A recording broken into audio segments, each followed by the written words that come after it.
अनंत वर्णानुदंसन सावम् भोक्ष्यामि नियमसारम् केवली श्रुत केवली भणितम्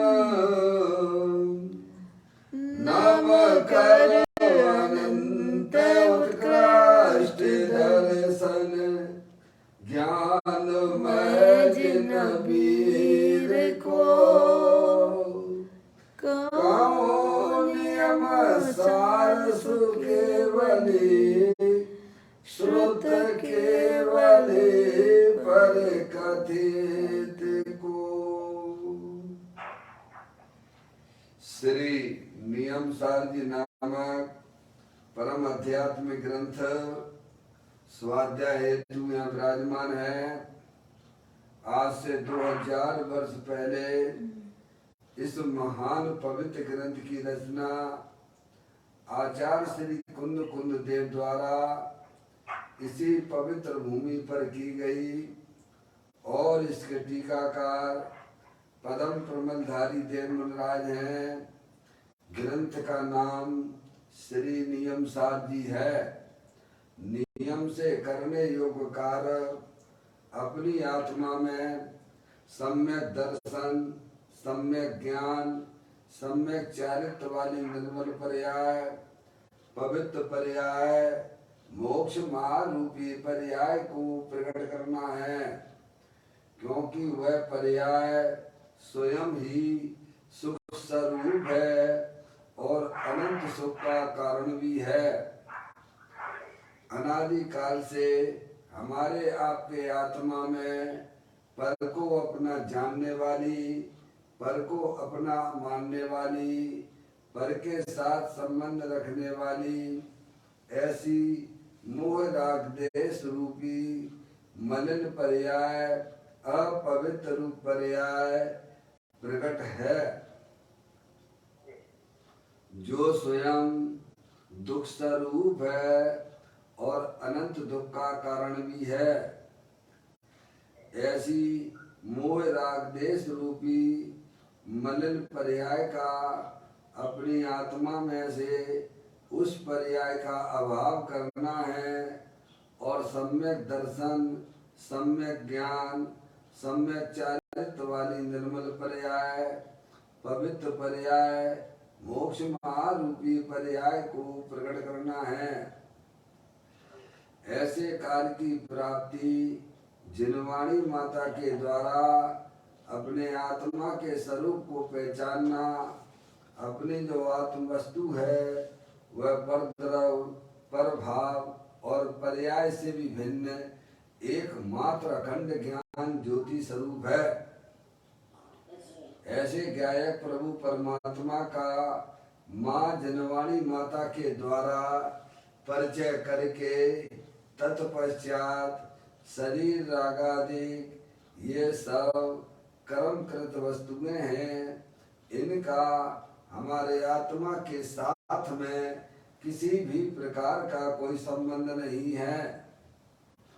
इस प्रकार भेद ज्ञान पूर्वक शरीर रागादि की रुचि छोड़ देना और अंदर में जो अखंड ज्ञान ज्योति स्वरूप भगवान आत्मा है उसमें ही अपनापन स्थापित करना, उसी को ही निज रूप से जानना और उसमें ही अपनी वर्तमान पर्याय को मग्न कराना, उसे ही अरिहंत परमात्मा ने उसे धर्म कहा है। उसकी चर्चा आचार्य भगवंतों ने, मुनिराजों ने एक एक गाथा, उसकी टीका और श्लोकों के माध्यम से हमें अपने आत्मा के स्वरूप को यहाँ पर समझाया है। देखिएगा, यह परम आध्यात्मिक ग्रंथ है जिसका नाम है श्री नियम सार जी। इसके अंतिम अधिकार की चर्चा हम और आप यहाँ स्वाध्याय हेतु चल रही है। उस अधिकार का नाम है शुद्ध उपयोग अधिकार। उसकी 171वें नंबर की गाथा का स्वाध्याय चल रहा है, अपन पाठ करते हैं। जो आचार्य भगवंतों ने गाथा और टीका में जो भाव बताए हैं उन्हें हमें समझकर अपनी आत्मा में प्रकट करने की बात है। गाथा 171। संदेह नहीं है ज्ञान आत्मा, आत्मा है ज्ञान रे, अतएव निज पर के प्रकाशक ज्ञान दर्शन मान रे। क्या कहते हैं इस गाथा में? संदेह नहीं करना चाहिए। क्यों? क्योंकि ज्ञान है वही आत्मा है, और जो आत्मा है वही वास्तव में ज्ञान है। जगत में जो जानने देखने वाली चेतन आत्म वस्तु है उसे आत्मा कहते हैं। जो आत्मा है वह जानता देखता है, जो जानता देखता है वह आत्मा है। ऐसा आत्मा सुपर प्रकाशक स्वभाव वाला है, ऐसा समझना चाहिए। इसमें किसी प्रकार का संदेह नहीं करना चाहिए। ऐसा आचार्य कुंकुम देव ने 2000 वर्ष पहले लिखा। टीकाकार पदम प्रमदाई देव मुराद कहते हैं इसमें जो गुण गुणी के भेद का भी अभाव स्वरूप यह कथन आया है। जहाँ ज्ञान दर्शन चारित्र ऐसे जो भेद बताए गए हैं वे आत्मा को समझने के लिए बताए गए थे। समझ में आया भैया? ऐसा ना समझना कि ज्ञान अलग है और आत्मा अलग है, दर्शन अलग है और आत्मा अलग है, ऐसा ना समझना। समझ में आया? जो ज्ञान है वही आत्मा है, जो आत्मा है वही ज्ञान है। इसमें जो है भेद का अभाव की स्वरूप बात है। ये जहाँ ज्ञान कहा जाए वो समझना चाहिए आत्मा है, दर्शन कहा जाए समझना चाहिए वो आत्मा है, दर्शन है वही आत्मा है। यानी गुण और गुणी कोई वस्तु से भिन्न नहीं है। समझ गया?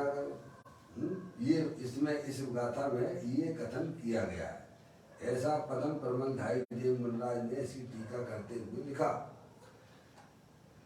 इसी के ऊपर पूज्य गुरुदेव श्री ने यहाँ पर जो है प्रवचन किया है, जो कारण कारण नियम सार जी के रूप में उपलब्ध है। भाग नंबर 7 है, पेज नंबर इसकी अपन जो है 282वें नंबर के पेज पर चर्चा कर रहे हैं। 283 नंबर का पेज देखें। यह गुण गुणी में भेद का अभाव होने रूप स्वरूप का कथन है। ये शिष्य कुंद कुंद आचार्य महाराज जैसा है वैसा कहती है। जैसा वस्तु स्वरूप है वैसा कहती है। वीतरागी संत है, उन्हें क्या दुनिया से क्या लेना देना है? समझ में आया भैया? छुल्ला महाराज जी वीतरागी संत हैं, मैंने जैसा वस्तु स्वरूप है वैसा भी हमें बता रहे हैं। इसका अर्थ यह है कि शिष्य को कहते हैं ना, तब शिष्य को कहते हैं ना, किस लिए? इसमें से यह बात निकली है। वो बताते हैं सामने जो है उनकी और जो लोग हैं उन्हें ये बात बताते हैं। हे शिष्य, सर्व परद्रव्य से परान्मुख आत्मा को तू निज स्वरूप को जानने में समर्थ है। सर्व परद्रव्य से परान्मुख यानी अपनी जो चेतन आत्म वस्तु है सर्व परद्रव्य से परान्मुख है। सर्व परद्रव्य से परान्मुख मतलब तीर्थंकर और तीर्थंकर की वाणी और समोषण तथा तीर्थंकर भगवान की प्रतिमा और मंदिर, इनमें सबसे भिन्न आत्मा है। क्या भगवान? अपनी जो चेतन वस्तु है तीर्थंकर और तीर्थंकर की वाणी और समूषण तीर्थंकर भगवान की प्रतिमा और मंदिर, इन सबसे भिन्न आत्मा है। सर्व परद्रव्य से परान्मुख मतलब सभी चेतन अचेतन पदार्थ जितने भी जगत में है सबसे अपनी चेतन भगवान आत्मा भिन्न है। समझ में आया? तीर्थंकर और तीर्थंकर की वाणी तो स्पष्ट परद्रव्य है ही भगवान, उससे तो अपना आत्मा भिन्न है ही। क्या भगवान? उसमें कहाँ शंका है भैया? ये शरीर है, इस शरीर से भी आत्मा सबका भिन्न है। समझ में आया भैया? सर्व परद्रव्य से परान्मुख का मतलब क्या? जगत में जितने भी चेतन अचेतन पदार्थ है उससे तो प्रत्येक आत्मा भिन्न है ही क्षुल्लक महाराज जी। वो तो सभी जानते हैं ये बात, तो समझ में आए भैया। लेकिन इस शरीर से भी अपनी चेतन आत्म वस्तु भिन्न है। क्या शरीर से ही नहीं, आत्मा में जो रागादिक परिणतियां होती हैं उससे भी अपनी चेतन वस्तु भिन्न है। यहाँ पहुंचना है अपन को। कहाँ भैया, समझ में आया भैया। जगत के जितने भी चेतन अचेतन पदार्थ है उनसे तो अपनी चेतन आत्म वस्तु सदाकाल भिन्न है ही। ये शरीर जो संयोग में है उससे भी अपनी चेतन वस्तु भिन्न है। आत्मा की पर्याय में जो पर के लक्ष्य से जो प्रागादिक परिणतियां आत्मा की विकारी पर्याय उससे भी अपनी चेतन वस्तु सदा काल भिन्न है। समझ में आया भैया। ऐसा ज्ञान में लेना चाहिए, ऐसा प्रतीति में लेना चाहिए। भिन्न बताकर ये कहना चाहती है कि उन पर पदार्थों को तुम अपना मत जानो, अपना मत मानो। समझ में आया भैया।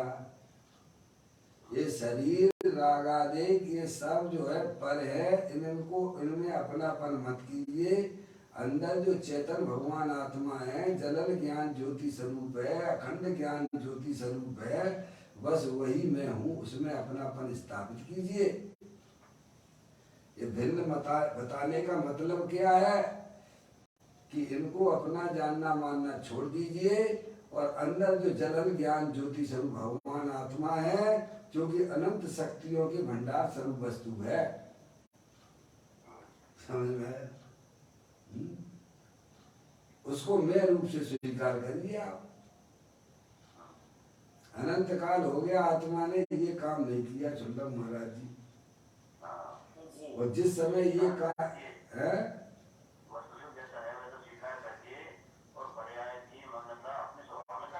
बस पहले जो है श्रद्धा और ज्ञान में निर्णय करके और फिर बाद में अपनी वर्तमान पर्याय को भी अंतर्मुख करके आनंद लूट लेना, लूटते रहना।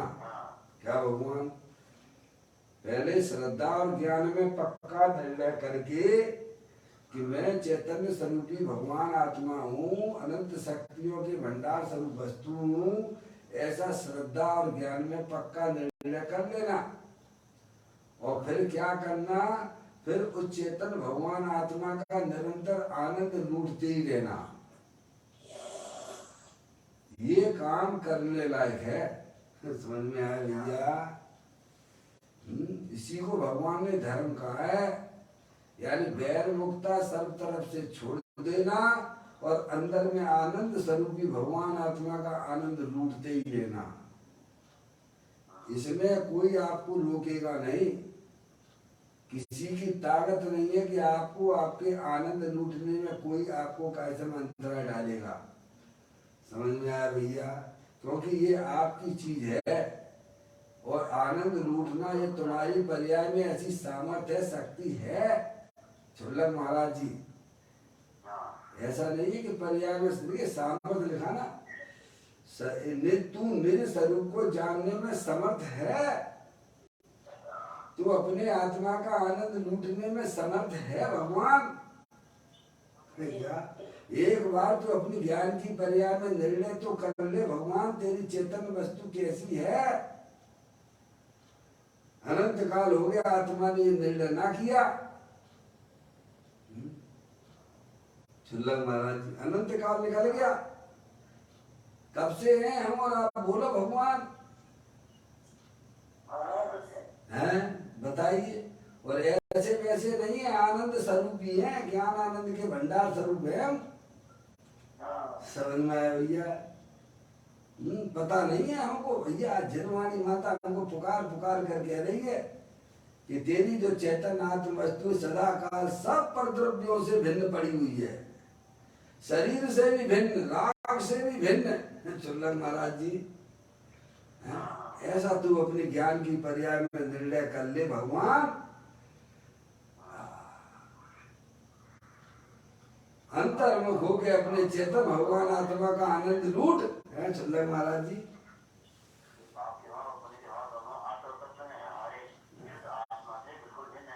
ये हमारी आत्मा के अंदर बिल्कुल भी प्रवेश नहीं करते भगवान। इनके बीच में और आत्मा के बीच में, दोनों के बीच में एक वज्र की दीवार बनी हुई है भगवान, जो ज्ञानियों को, वेद विज्ञानियों को दिखती है, अज्ञानियों को नहीं दिखती है भगवान। समझ में आया भैया?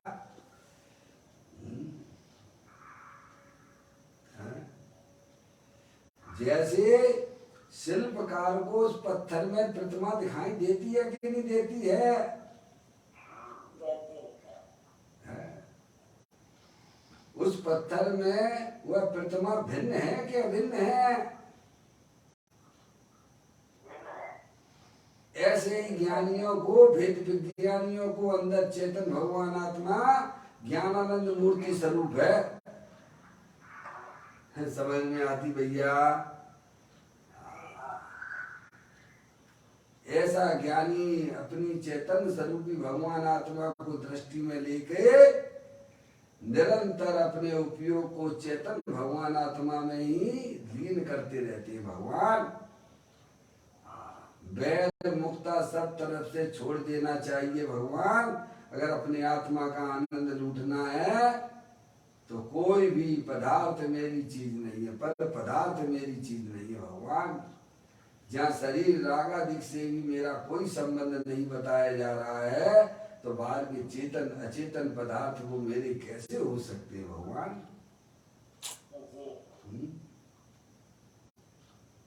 अपनी दृष्टि को वहां पर लगाइए जहां तुम्हें आनंद ही आनंद भरा हुआ है, अविनाशी वस्तु है, वो अंदर में ही विराजमान भगवान आत्मा है, वो है भगवान।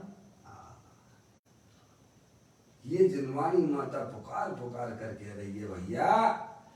कहते हैं सर्व परद्रव से परान्मुख आत्मा को तू निज स्वरूप को जानने में समर्थ है।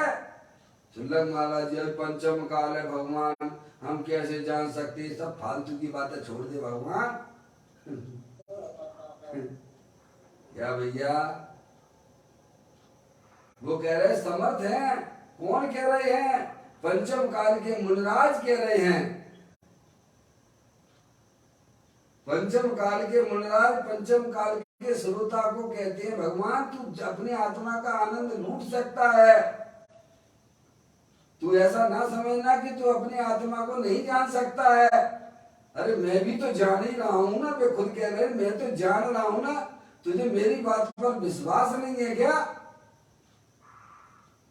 चुल्लक महाराज जी वे कह रहे हमारी बात पर तुम्हें विश्वास नहीं है क्या? अगर तुम्हें हमारी बात पर विश्वास नहीं है तो तुम जो है चुल्लू भर पानी में जाके डूब मरो जाके। समझ में आया भगवान? वीतरागी संतों के ऊपर जिन्हें विश्वास नहीं होता उन्हें वास्तव में रहने का कोई अधिकार नहीं है। वे जगत में रहने का उन्हें कोई स्थान ही नहीं है। सर्वज्ञ देव परमात्मा कह रहे हैं ना भगवान, दुनिया के मोह जीवों के ऊपर तो तुम विश्वास करते हो। वीतरागी संत कह रहे हैं, हम कह रहे हैं कि तुम अपनी आत्मा को जान सकते हो भगवान। ये काल वाल कोई आड़े वाले नहीं आते हैं। समझ में आ गया भगवान? चुल्लक महाराज जी वे तो कह रहे हैं ना समर्थ हो ना तुम। ये जो है नरक गति का जीव जान सकता है, सम्य दृष्टि हो सकता है। त्रियंच गति का जीव, पराधीन परिस्थितियों में रहने वाला जीव अपना काम कर सकता है, तुमको हम नहीं कर सकते। चुल्लक महाराज जी मूंगफली बेचने वाला व्यक्ति सीए बन सकता है और जिसे खूब अनुकूलता मिली वगैरह सब हम ना कर सकते। चुल्लक महाराज जी अरे आपके अंधे हैं वे भी सीए कर लेते हैं भगवान। जिनकी दोनों आंखें चली गई है वे व्यक्ति भी सीए कर लेते हैं भगवान। कौन सी बड़ी बात है? ऐसा है चुल्लक महाराज जी, ऐसा दिया था। जिसकी दोनों आंखें नहीं है उसने भी सीए कर लिया चुल्लक महाराज जी। और बोलो क्या करोगे भगवान? और आंख वाले कहीं साहब हम नहीं कर सकते हैं? नहीं आप बताओ मुझे, मतलब ये ऐसी बातें क्यों करना? है? मुझे बताया, अपनी बेटी ने मुझे बताया, देखो पापा इसकी दोनों आंखें नहीं, हमने दोनों आंखें नहीं है और ये कर लिया, गजब है। और आंख वाले कहे कि साहब हम ना कर सकते हैं। अपने आप को सोचिए भगवान। ऐसी ज्ञानी कहते हैं, पंचम काल के मूलराज कहते हैं कि मैं अपने आत्मा का निरंतर आनंद लूट रहा हूं भगवान। तब तो तुमसे कह रहे कि तुम ये काम कर सकते हो।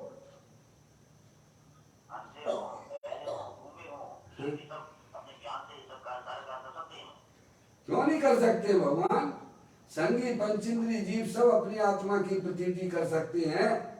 त्रियंच गति के जीव कर सकते हैं भगवान। नर की जीव कर सकता है,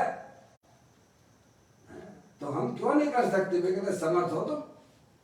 ऐसा जानिए, ऐसा निर्णय करिए कि तुम्हारी जो चेतन आत्म वस्तु है, सदाकाल जगत के जितने भी चेतन अचेतन पदार्थ हैं, उनसे मेरी चेतन आत्म वस्तु सदाकाल भिन्न है। ऐसा ज्ञान में निर्णय करिए।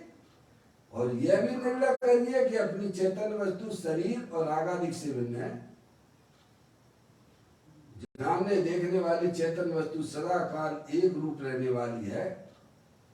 अंदर भगवान आत्मा ज्ञानानंद मूर्ति स्वरूप है, अरूपी है, अविनाशी वस्तु है। उसकी दृष्टि कर सकते हो आप।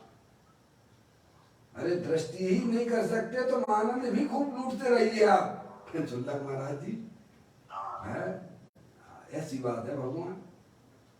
विश्वास लाइए। कोई रुकावट डालने वाला नहीं है। रुकावट डालना है तो आपका स्वयं का प्रमाद है। क्या भगवान? आपका प्रमाद ही आपके लिए हानिकारक हो रहा है भगवान। कहते हे शिष्य है चुल्लक महाराज जी, उसे प्रमाद तो क्या? अपने आत्मा का आनंद नहीं लूटना प्रमाद नहीं तो और क्या भगवान? अपने आत्मा का आनंद नहीं लूटना, इसी का नाम तो प्रमाद है भगवान। बैरमुखी बने रहना यही तो प्रमाद है ना भगवान। कहते हे शिष्य, सर्व परद्रव्य से परानुक आत्मा को, सब परद्रव्य से परानुक आत्मा को, सर्वद्रव्य से परानुक का मतलब क्या? कि अपनी चेतन वस्तु राग से लेके जगत के जितने भी चेतन अचेतन पदार्थ हैं सब परद्रव्य है भगवान। राग आत्मा की चीज नहीं है भैया।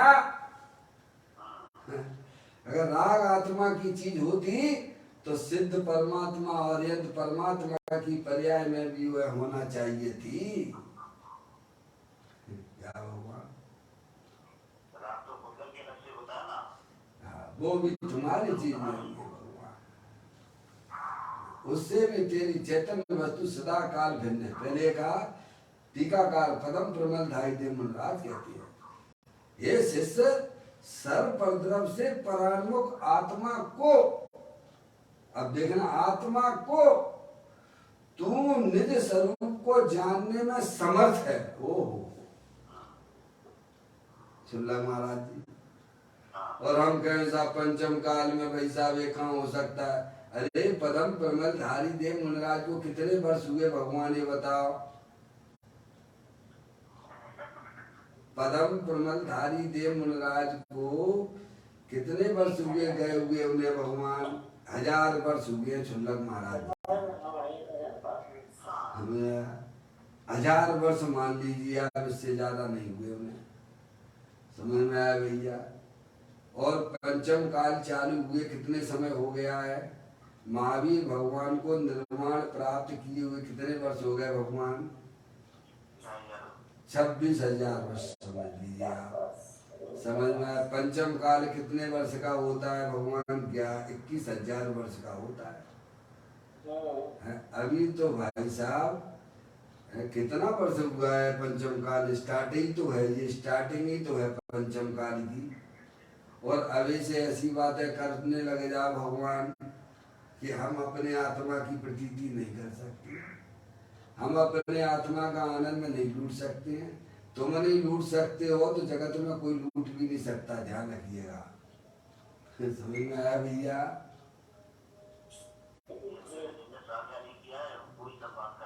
ये सब मूर्खों भरी बातें हैं जे, उनकी कोई बातों में मत आना। तुम तो माँ जनवाणी माता के पास जाइए और पढ़िए, सुनिए। दिगंबर संत कह रहे हैं कि तुम में पर्याय में, तुम्हारी वर्तमान पर्याय में ऐसी सामर्थ्य है। हम भी तो करे रहे ना आनंद। हमने अपनी पर्याय को सब प्रतिभावों से विमुख कर लिया है ना भगवान। निरंतर अपने चेतन भगवान आत्मा का आनंद लूट रहे हैं ना प्रभु। है ऐसी बैकी बैकी बातें ना करना। शिष्य को समझाते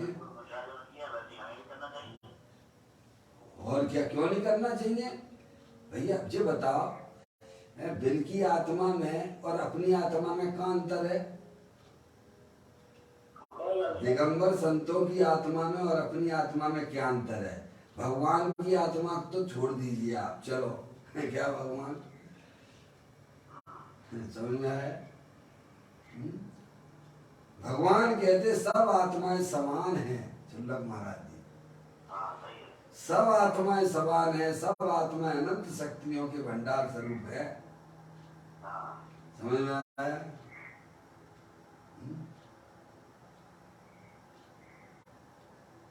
इसीलिए यहाँ ये बात, हे शिष्य, हे शिष्य, पदम प्रबल धाई देव मुना अपने शिष्य को समझाते हैं क्या?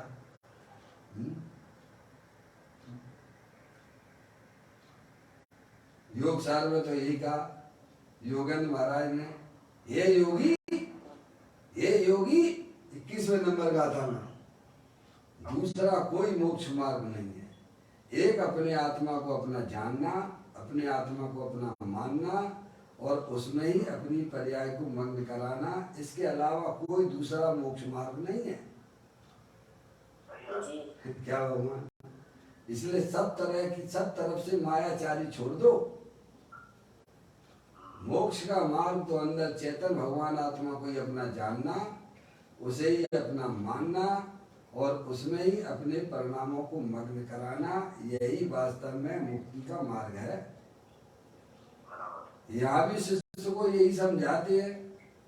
अब देखिए योगेंद्र महाराज और पदम प्रबल धाई देव मुनिराज सब अलग अलग मुनिराज है ना भगवान, हैं? वीतरागी संत प्रकार सब एक जैसी बातें कर रहे हैं ना भगवान, सब एक ही बात बता रहे हैं ना।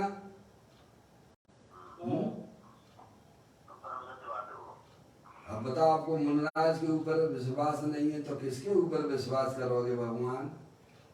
ये मोही जीवों के विश्वास करके तो आप दुखी हो रहे हो ना क्या चल्लक महाराज जी? हैं? एक बार वीतरागी संतों के ऊपर विश्वास करके देखिएगा भगवान, वे हमारे हित की बातें कर रहे हैं, वे हमें हित की बात समझा रहे हैं कि तेरी जो चैतन्य आत्म वस्तु है सदा काल सब पर द्रव्यों से भिन्न है, अरूपी है, अखंड ज्ञान ज्योति स्वरूप है, ज्ञान के भंडार स्वरूप है? तीव्र कसाई है वो, तीव्र कसाई है। जैसे देव शास्त्र गुरु के ऊपर विश्वास नहीं, वो तीव्र कसाई है वो। समझ में आया भैया? तीव्र कसाई है वो, हर बात लॉजिक से न्याय से समझा रहे हैं। ऐसा नहीं है, लॉजिक न्याय से समझाती है ना भाई। जो जानने देखने वाली चेतन आत्म वस्तु है वो सदा काल शरीर से भिन्न है। जो जानने देखने वाली चेतन आत्म वस्तु है सदा काल रागादिक परिणतियों से भी भिन्न है। समझ में आया भैया? महामंत्र है। जितने भी सिद्ध परमात्मा हुए सब ने इसी महामंत्र का सहारा लेके हुए। समझ में आया भैया? जितने भी पर्याय में परमात्मा हुए हैं, अनंत हो गए परमात्मा, अनंत आत्माएं पर्याय में परमात्मा हो चुकी है भगवान। वे सबने अपने शुद्ध ज्ञान की पर्याय में भेद ज्ञान की ज्योति जलाई है, और जितने भी होंगे सब अपने पर्याय में भेद ज्ञान की ज्योति जलाकर ही होंगे। शुल्लक महाराज जी ध्यान रखिएगा। क्या ये शरीर की क्रिया को अपने मान के नहीं हुए हैं। समझ में आया भैया? काम करने लायक तो यही है कि अपनी चैतन्य वस्तु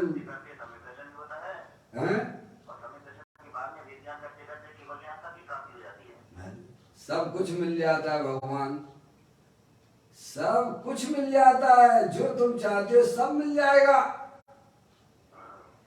जिसने अपने चेतन भगवान आत्मा को पकड़ लिया है उसे सब कुछ मिल जाता है। अब उसे कुछ चाहे रहती ही नहीं है।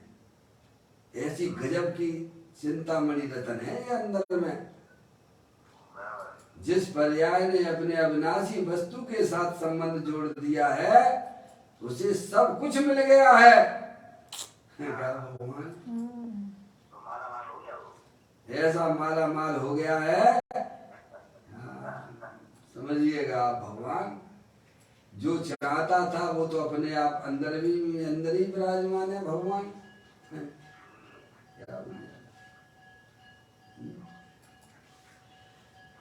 कहते हैं हे शिष्य, सर्वप्रद्रव से परानुक आत्मा को तू मेरे स्वरूप को जानने में समर्थ है। इसकी व्याख्या चल रही है भगवान। कितने शब्द स्पष्ट शब्दों में लिखे हुए भगवान। सर्वप्रद्रव्यों से परानुक पूज्य गुरुदेव श्री समझाते तीर्थंकर की वाणी और समूह शरण, तीर्थंकर भगवान की प्रतिमा और मंदिर, इन सर्व से भिन्न आत्मा है शुल्लक महाराज जी।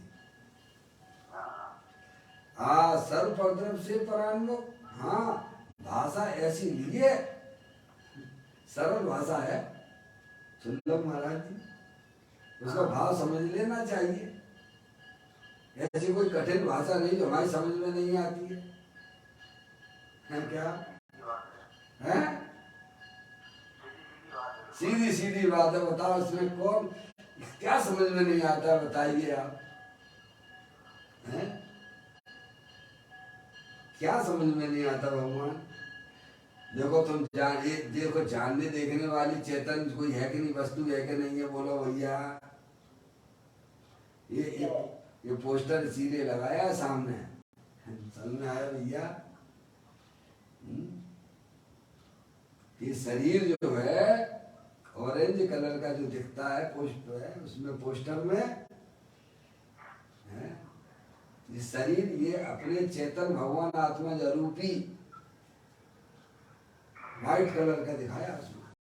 अरूपी चेतन भगवान आत्मा भिन्न है, कलर ही भिन्न है, उसकी जाति भिन्न है। ये व्हाइट है आत्मा, कलर फोटो के अनुसार कह रहे आत्मा कोई व्हाइट ना होता। समझ में आया? आत्मा को व्हाइट रूप से दिखाया गया है और शरीर को ऑरेंज कलर से दिखाया। दोनों की जातियां भिन्न भिन्न है। शुल्लक महाराज जी, कर्म है जो काले दिखाए गए हैं चित्र में, कर्म काले हैं, सुनना है। और चेतन भगवान आत्मा व्हाइट है। दोनों की जो है जातियां भिन्न भिन्न है। ऐसे ही रागादिक परिणतियां जो हैं वो ब्लू हैं, चेतन भगवान आत्मा व्हाइट है। ठीक है, चित्र में व्हाइट यानी परम पवित्र। अरे भाई बादाम खाते हो कि नहीं खाते हो? अरे बादाम खाते हो कि नहीं खाते हो भगवान? मौसी आपने खूब पिलाया हमको बादाम जो है वो क्या ठंडाई बनाए थे। मौसी हम खाते ही नहीं है। अरे आपने तो खिलाई है, हैं? तो आपने हमें जो ठंडाई बना के पिलाई थी, तो उसमें क्या छिलके डाले थे उसमें आपने क्या? ज्यादा नहीं डाले थे। फिर दुनिया की चीज का खाने की अकल है चुंबक महाराज जी? दुनिया की चीज को खाने की तेरे पास अकल है? और धर्म के नाम पे कहता है साहब हम कैसे धर्म करें? फिर क्या भगवान? सही बात है। जगत की सारी चीजें तो छिलका उतार के खाता है, खाने वाली चीज को ही खाता है, और यहाँ कैसी मूर्खों जैसे काम करते हो भगवान? शरीर में उनकी छिलका को अपना जानकर मानकर सेवन कर रहे हो।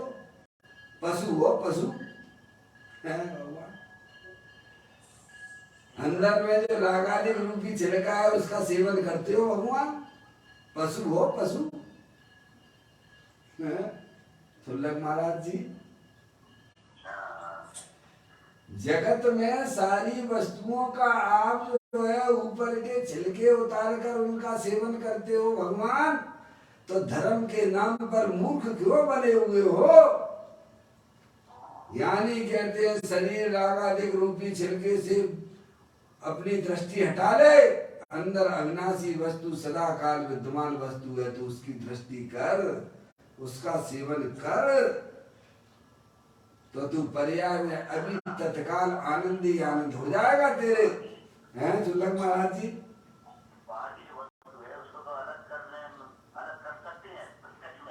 हाँ, और इसके लिए अलग करने में ज्ञान की आवश्यकता है ना। ज्ञानी कहती है कि तू बाहर की वस्तु को तो स्पर्श नहीं कर सकता है। कर सकता नहीं चुल्लक महाराज जी। ज्ञानी ये कहते हैं कि तू बाहर की वस्तु को तो तू स्पर्श भी नहीं कर सकता है मौसी। क्या भगवान, ये ऐसी बात है?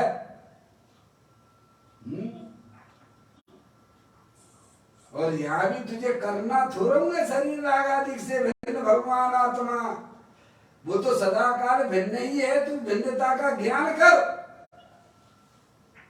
क्या कह रहे भैया? दिक्कत इसीलिए आ रही, कभी ऐसी बातें सुनी नहीं है ना भगवान। एक तो अनादिकाल से अभ्यास नहीं, और यहाँ ऐसी बातें मिलती नहीं, इसीलिए उसे कठिन लगती है भगवान।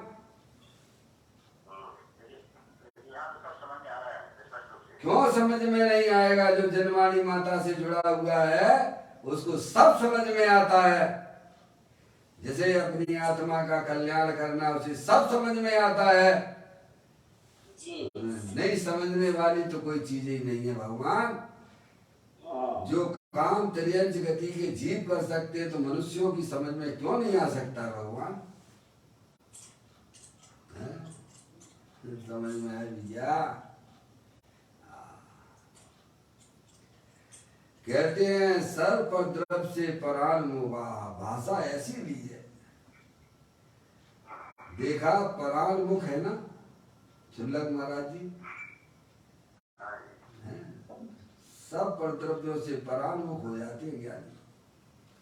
इतनी बढ़िया चीज मिल गई है ज्ञानियों को भगवान कि दूसरों की तरफ देखने की इच्छा ही नहीं होती है। ये ऐसी चैतन्य वस्तु है भगवान। क्या हाँ, दूसरों की तरफ देखने की बिल्कुल इच्छा ही नहीं होती है। इच्छा उनकी मर गई है पर की तरफ से भगवान। ऐसी चेतन वस्तु उन्होंने पर्याय में प्राप्त की है। चाहे गई चिंता गई मनुआ बेपरवाह, जिन्हें कछूना चाहिए बेसाहन के साथ। समझ में आया भैया?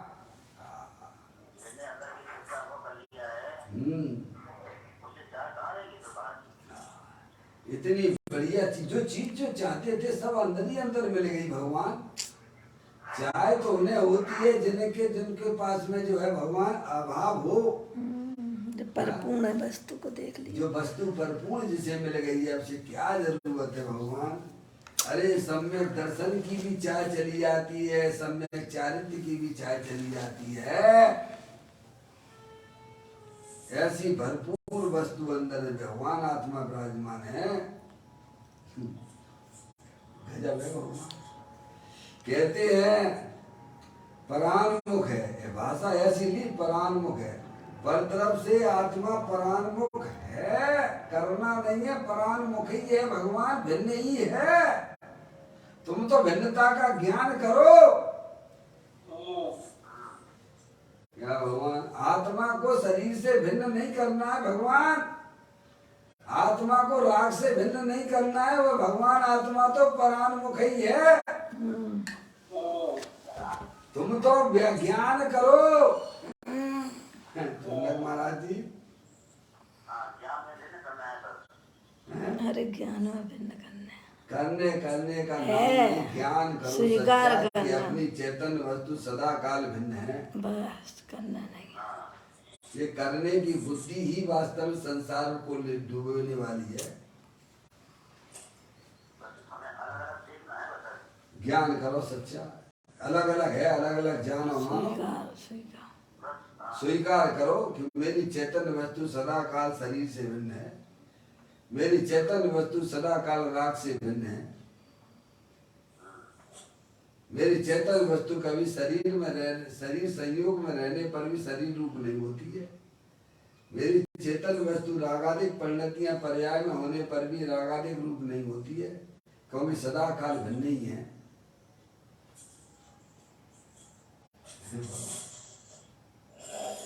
समझ में आया भैया? परान्मुख है का मतलब करना नहीं है, तुम्हें ज्ञान करो। पर तरफ से आत्मा परान्मुख है, ये बात बताया। लो भाई फोन लगाना, क्या कहते हैं?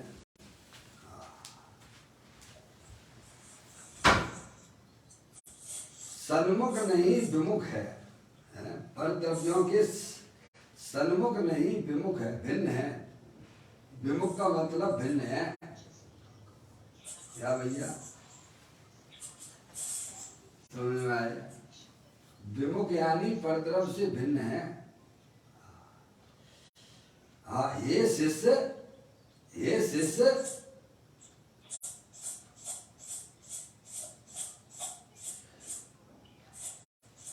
सर्वपरद्रव्य से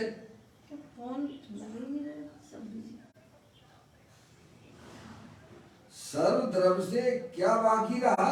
पूज्य गुरुदेव श्री कहते हैं, जब पदम प्रबंधधारी देवराज ने जब ये बात टीका में लिखी कि तेरी जो चेतन आत्म वस्तु है सब परद्रव्यों से परान्मुख है, तो फिर ये बता फिर कौन सी वस्तु ऐसी रहेगी ये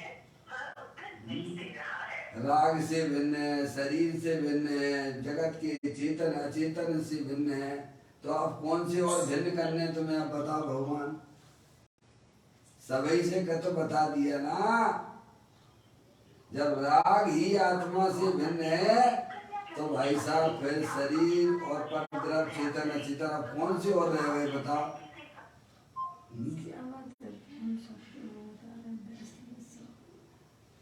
समझ में आ रही है मौसी? पूज्य गुरुदेव श्री कहते हैं कि सर्व परद्रव्य से जब परान्मुख कह दिया गया है, भिन्न है, तो अब किससे और भिन्न देख करना तुम्हें अब रह गया? जब आत्मा को राग से ही भिन्न बता दिया गया है, तो अब किससे भिन्न और रह गया? है बताओ। जब चैतन्य वस्तु सर्व परद्रव्यों से भिन्न है, उस परद्रव्य में आत्मा के रागादिक परिणतियां भी ले लेना भगवान, क्योंकि राग भी वास्तव में परद्रव्य है। समझ में आया भैया?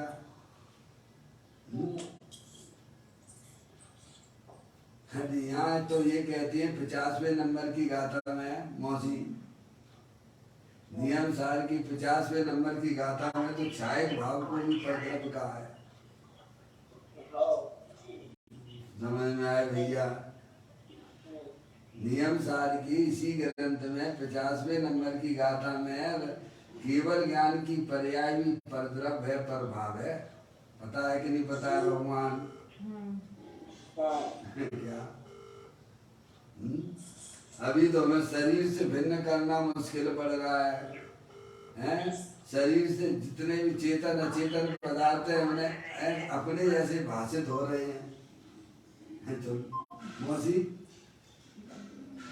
बंद करके लगा उसको। है क्या कह रहे भगवान? अभी हमें जो है स्त्री पुत्र दुकान मकान अपने जैसे भाषित हो रहे हैं। कितनी अज्ञानता चल रही पर्याय में, बोलो भगवान।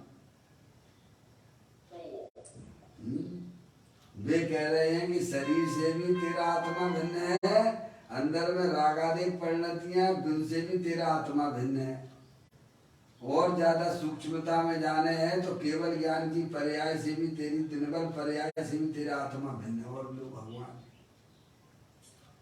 जहाँ आत्मा को उनकी निर्मल पर्याय से भी भिन्न परद्रव बता दिया गया है, तो फिर अब क्या रह गया भगवान? बोलो भगवान।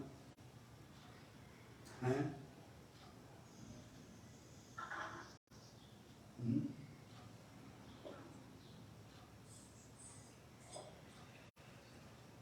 कहते हैं परद्रव से आत्मा परान्मुख है, सन्मुख नहीं, विमुख है। हे शिष्य, सर्व परद्रव से, सर्व द्रव्य से क्या बाकी रहा? पूज्य गुरुदेव श्री कहते हैं अब क्या बाकी रहा?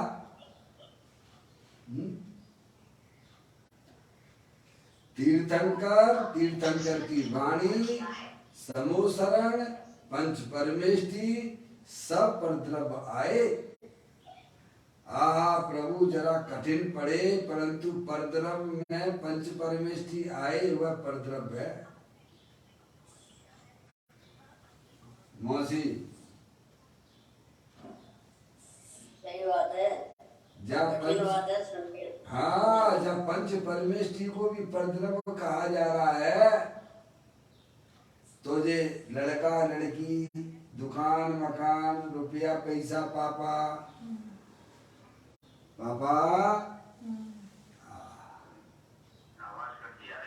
नहीं वो फोन नहीं लग रहे थे, इसीलिए अभी ना को लगा रहे हैं फोन।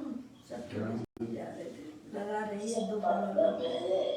जब शरीर परद्रव है तो सोचिए, शरीर परद्रव है तो बाहर के चेतन अचेतन पदार्थ स्वद्रव कैसे हो जाएंगे भगवान? जहाँ आत्मा की विकारी पर्याय को भी परद्रव कहा जा रहा है, तो शरीर तुम्हारा कैसे हो सकता है भगवान?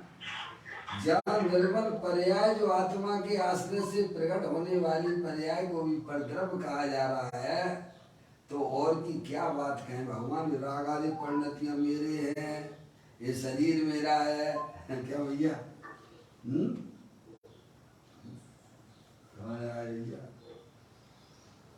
कहते हैं जहाँ पंच परमेष्टि सब परद्रव हैं, प्रभु जरा कठिन पड़े, परंतु परद्रव में पंच परमेष्टि आए, वह परद्रव है।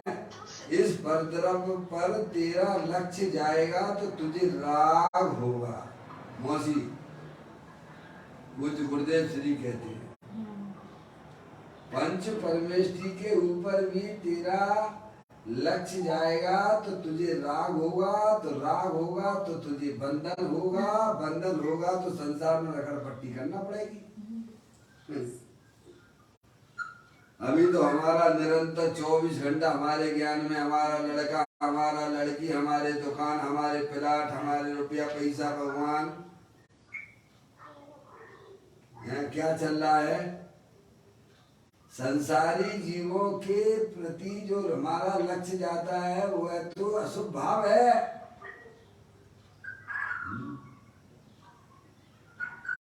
और पंच परमेष्टि के प्रति जो हमारा लक्ष्य जाता है वह शुभ राग है।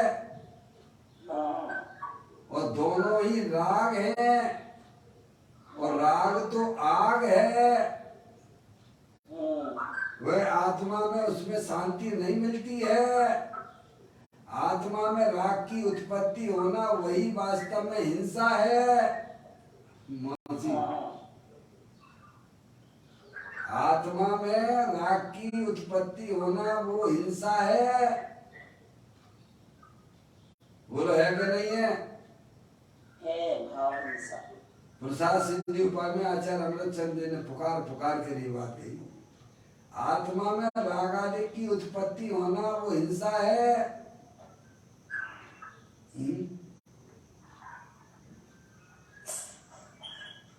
आत्मघाती परिणाम है वो। महाराज जी डिस्टर्बेंस क्या है, थोड़ा हो गया बीच में। अभी देखो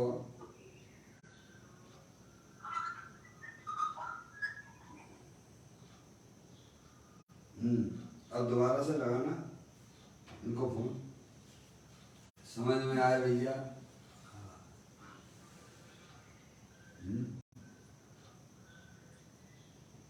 कहते हैं जरा कठिन पड़े परंतु परद्रव से परद्रव में पंच परमेष्टि आए, वह परद्रव है।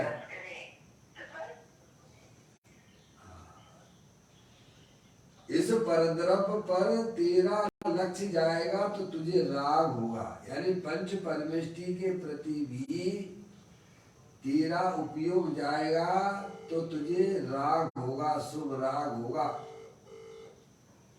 समझ में आया भैया? परद्रव जो पंच परमेष्टि के प्रति भी अगर लक्ष्य जाता तो तुम्हें दुर्गति होगी कि सुगति होगी? ईमानदारी से बताना मौसी। अपने तो प्रथमान योग में दिया है ना, 5 पांडव भावलिंगी संत थे कि नहीं थे? 3 तो मुक्ति को प्राप्त हो गए और 2 जो है कैसे संसार में रखड़ पट्टी कर रहे हैं। तो समझ में आया भैया? कहाँ रहे वे? सर्वा सिद्धि गए। 5 भावलिंगी संत, 5 के 5 भावलिंगी संत मुराद हैं। 2 का लक्ष्य जो है अपने साधर्मी मुनिराज के प्रति गया तो उनका प्रमोशन हुआ कि डिमोशन हुआ? बोलो भगवान। 3 का तो प्रमोशन हो गया, 3 मुनिराज का तो प्रमोशन हो गया। जो यहाँ 3 चौकड़ी कसाई के हवा पूर्वक गीतवाग आनंद में रहते थे। आवाज बंद कर दो भाई, क्या कह रहे हैं? 3 मुनिराज जो अपनी आत्मा में डटे रहे, अपनी आत्मा का आनंद लूटते रहे भगवान, उन 3 मुनिराज का तो हो गया प्रमोशन। यहाँ 3 चौकड़ी कसाई के अभाव पूर्वक आनंद लेते थे और अपनी आत्मा में डटे रहे क्या भगवान? तो अनंत ज्ञान, अनंत दर्शन, अनंत सुख, अनंत वीर जैसी परिपूर्ण निर्मल पर्याय उन्हें प्राप्त हो गया था। प्रमोशन हुआ उनका। और फिर 2 भावलिंगी संत और भी थे साथ में, जिनका उपयोग जो गया अपने साधर्मी मुनिराज के पास। क्या भगवान है? वे 2 मुनिराज थे, उनका लक्ष्य कहाँ गया? अपने साधर्मी मुनिराज के प्रति गया। उपसर्ग के काल की बात है, समझिए डॉक्टर साहब। प्रथमा योग में तो ये लिखा है 5 भावलिंगी संत पांडव मुनि अवस्था में थे। भैया तो 2 भावलिंगी संत मुनिराज का लक्ष्य अपने साधर्मी मुनिराज की तरफ गया। छुल्लक महाराज जी है ना? तो उनका प्रमोशन हुआ कि डिमोशन हुआ भगवान? 5 भावलिंगी संत, 5 भावलिंगी संत।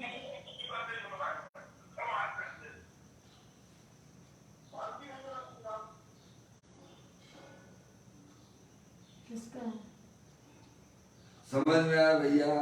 क्या कहते हैं, ध्यान से सुनो भाई, ये तो संसार चक्र है। समझ में आ रही है? क्या कहते हैं, 5 भावलिंगी संत मुनराज अपने निरंतर अपनी आत्मा की आराधना साधना में लगे हुए हैं। उनके ऊपर उपसर्ग किया कौरवों ने, हैं?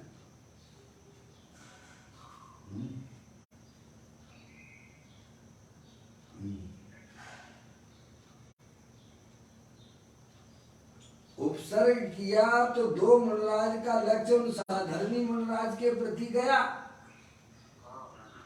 तो उनका हुआ डिमोशन। जहाँ 3 चौकड़ी कसाई के अभाव पूर्वक आनंद लूट रहे थे, और वहां उन्होंने कैसे में एक चौकड़ी कसाई का उनका जो है अभाव चल रहा, पर्याय में 3 चौकड़ी कसाई का सद्भाव चल रहा। छुल्लक महाराज जी कहाँ पे सम्यक दृष्टि तो रहे, वो सर्वा सिद्धि में सब सम्यक दृष्टि जाते हैं, लेकिन पर्याय में यहाँ 3 चौकड़ी कसाई का सद्भाव पूर्वक, 3 चौकड़ी कसाई के अभाव पूर्वक आनंद लूट रहे थे। वहाँ 3 चौकड़ी कसाई का सद्भाव है, 1 चौकड़ी कसाई का अभाव है। यहाँ 3 चौकड़ी कसाई का अभाव था, पर्याय में आनंद लूट रहे थे, वहाँ जो है 1 चौकड़ी कसाई का ही अभाव चल रहा है। इतना ही आनंद है उनको, तो डिमोशन हो गया। छुल्लक महाराज जी तो क्यों हुआ साहब, ऐसा क्यों हुआ, पूछो ऐसा क्यों हुआ? क्योंकि उनका जो लक्ष्य जो है ना साधर्मी मुनराज के प्रति गया। क्या इतना बड़ा दंड मिला उनको, और 3 मुनराज और भी थे उसी जगह पे, पर दिन का लक्ष्य उनके ऊपर नहीं गया, किसी के ऊपर नहीं गया। छुल्लक महाराज जी तो उनका जो है प्रमोशन ऐसा हुआ कि यहाँ 3 चौकड़ी कसाई के अभाव पूर्वक आनंद लूट रहे थे, और उनका ऐसा प्रमोशन हुआ कि पर्याय में अनंत दर्शन, अनंत ज्ञान, अनंत सुख, अनंत गीत जैसी भरपूर निर्मल पर्याय आ गई। भगवान देखा आपने चमत्कार, आत्मा का कैसा चमत्कार है भगवान। यहाँ तो निरंतर 24 घंटा संसारी जीवों का ही लक्ष्य करते रहते हैं। क्या ये लड़का मेरा है, लड़की मेरी है, दुकान मेरी है, रुपया पैसा मेरा है। कहाँ जाओगे भगवान? निगोद में भी जगह ना मिले, अब क्या करें? निगोद इसके नीचे तो कुछ है ही नहीं है ना। छुल्लक महाराज जी क्या संसार में सबसे हीन अवस्था तो निगोद ही है, फिर वहीं जाना पड़ेगा। किसी भगवान से ना पूछना, ये भगवान का ही संदेशा है।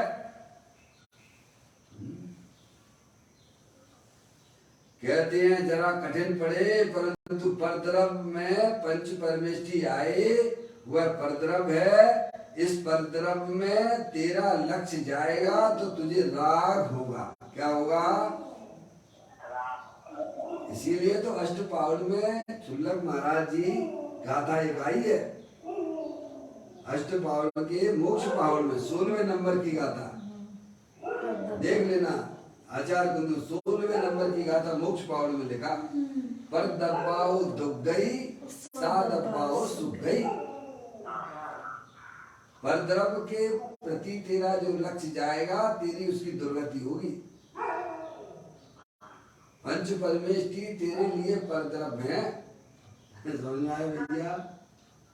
संसारी जीव तो इतनी बातें क्या करो ना, यहाँ पंच परमेष्टि के प्रति भी वे खुद कहते हैं, तू अगर मेरे तरफ लक्ष्य रखेगा तो भी तेरी दुर्गति होगी, सुगति ना होगी। तुझे अपनी सुगति करना है तो अंदर चेतन भगवान आत्मा अविनाशी रूप से विद्यमान है, तू निरंतर उसी का ही आनंद लूटते रहना,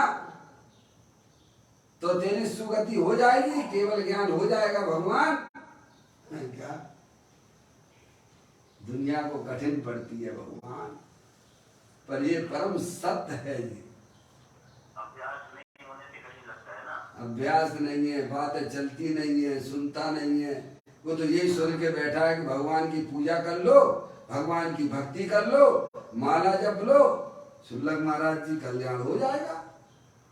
क्या अब यहाँ है, अभी हम जी यहाँ भी देख रहे हैं कि 5:30 बजे से हमने भक्तामृत चालू कर दिया। कह रहे सब ऐसे ही मरे जा रहे हैं सब, हाँ समझा है? उसी को धर्म माने कर रहे हैं। हाँ, स्वास्थ्य के लिए समय नहीं उनको। बताइए आप।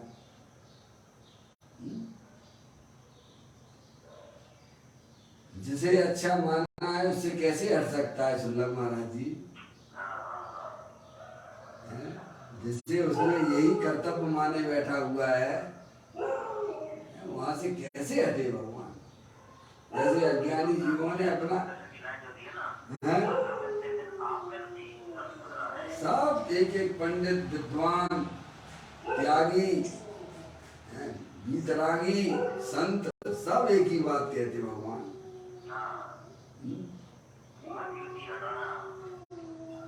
कहते हैं इस परद्रव में तेरा लक्ष्य जाएगा तो तुझे राग होगा। हाँ, उसकी भक्ति, उसका स्मरण करने से राग होगा। होगा कि नहीं होगा? बोलो भगवान। तो शांति मिलेगी तुम्हें क्या? नहीं मिलेगी। लेकिन ऐसा राग पंच परमेष्टि के प्रति आता है, ज्ञानियों को भी आता है। ध्यान रखिएगा, भूमिका के अनुसार ज्ञानियों को भी इस प्रकार का प्रभु के प्रति भक्ति का राग आता है। जब तक पर्याय अपने चेतन भगवान आत्मा में पूर्ण रूप से लीन नहीं हो जाती है तब तक। अरे मुनिराजों को भी आता है, पर वे उसे अच्छा नहीं समझते, उसे संसार का कारण ही समझते हैं। समझ में आए भैया? अशुभ भाव से बचने तू ज्ञानी को शुभ आता, पर वह उसका करता न होता, रहता उसका ज्ञाता। आओ तुम्हें ध्रुव धाम दिखा दूं, दिखला दो ना, आत्म में रमना सिखला दूं, सिखला दो ना। ऐसी बात है भगवान। ज्ञानियों को भी जब तक उनकी पर्याय में पूर्ण वितराग दशा नहीं होती है तब तक वे भी अशुभ से बच के शुभ राग आते हैं, पर उसे हे जानते हैं और उसे अपना संसार का कारण मानते हैं। वे उसे मुक्ति का कारण ना मानते हैं। समझ में आती वैज्ञानियों की बातें हैं। बहुत महान अंतर है। वो अज्ञानी कर्तव्य मान के कर रहा है। इसीलिए तो जो गाथा लिखी है ना योग सार ग्रंथ में 15वें नंबर की गाथा योग सार, योगेंद्र महाराज ने निज आत्मा जाने नहीं और पुण्य ही करता, तो सिद्ध सुख पाता नहीं संसार में फिरता रहा। शुल्लक महाराज जी ऐसी गाथा है ये योगेंद्र महाराज ने लिखी है। जो पुण्य में ही लगे हुए हैं, पुण्य को ही धर्म माने बैठे हुए हैं, उससे अपना कर्तव्य समझते उनके लिए गाथा है ये। हैं? हाँ, उनके लिए गाथा लिखी। तो तुम ऐसे ही करता रहना है तो अपने आत्मा का आनंद तो तुम लूट ही नहीं रहा। तो क्या जो तुम्हें यहाँ करना चाहिए वो तुम करते ही नहीं हो, उसी को धर्म माने बैठे हुए हो। उनके लिए गाथा लिखी है ये। क्या करें बताओ? कहते हैं उसकी भक्ति और उसका स्मरण पंच परमेष्टि का राग होगा। यह कहते हैं ये शिष्य सर्पद्रव से परान्मुख, यानी सर्पद्रव से परान्मुख कोई बाकी रहे। यहाँ कहें संवेद शिखर की यात्रा करें तो 48 भाव में मोक्ष जाए। इस भाव में मोक्ष होगा। शुल्लक महाराज जी हो जाएगा मोक्ष। संवेद शिखर जी की यात्रा करें तो 48 भव में मोक्ष जाए, इतने भव में मोक्ष जाएगा, हैं? हो जाएगा मोक्ष, है भगवान। अपने आत्म तीर्थ की यात्रा करेगा तो जा सकता है। हाँ, तो ऐसा मानो कि सब ने अपने आत्मा ही तीर्थ है। जहाँ से तेरा जावे उसे तीर्थ कहते हैं। सब अपनी आत्मा से तिरे हैं, अपने आत्मा का लक्ष्य करके तिरे हैं सब। समझ आए भैया? आत्मयी है देव निरंजन, आत्मयी सतगुरु भाई, आत्म शास्त्र धर्म आत्म तीर्थ आत्मा सुखदाई, आत्मनन ही है रत्नात्र पूरित अवगान सुखदाम, ऐसे देव शास्त्र सतगुरुवर आत्म तीर्थ में करें स्नान। किसमें स्नान करें? आत्मा ही चलता फिरता तीर्थ है भगवान। इसको तो एक ही बार तुम जो है उसका दृष्टि कर लो तो तुम्हारा किनारा आ गया संसार का, समझ गया भगवान। ऐसे संवेद शिखर जी भगवान आत्मा की एक बार भी तुमने दृष्टि कर ली तो संसार का अभाव हो जाएगा भगवान। और संवेद शिखर जी की 48 क्या है, अनंत भव तक भी करते रहो तो भी तुम्हारा कल्याण ना होगा। 48 तो कहाँ लगते हैं, समझ में आए भैया? परद्रव का लक्ष्य करके तो आत्मा की दुर्गति होती है भगवान। समझ में आया भैया? जिनकी होना अच्छी है ना, उन्हीं को ये सच्ची बातें मिलेंगी। सही बात है, ये तो बात सत्य है। हम सबकी होनार अच्छी है, जो सत्य बातें सुनने को पढ़ने को मिल रही है भगवान। क्या जिन्हें नहीं मिल रही उनकी तो बेजान है। सुल्लभ महाराज जी हैं, हमें तो मिल रही है, हमें तो आनंद ही आनंद आ रहा है भगवान। समझ में आया भैया? अंदर चेतन भगवान आत्मा के साथ जिसने संबंध जोड़ लिया है उसे निरंतर आनंद ही आनंद मिलता है भगवान। चलिए यहाँ पर आगे की चर्चा और फिर अपन और पढ़ेंगे। निज निधि निज में बताई, यह अनंत अनंत उपकार है, उसके लिए जिन वाणी माँ को वंदना सतबार है, वंदना सतबार है। 9 बार नमोकार मंत्र का स्मरण।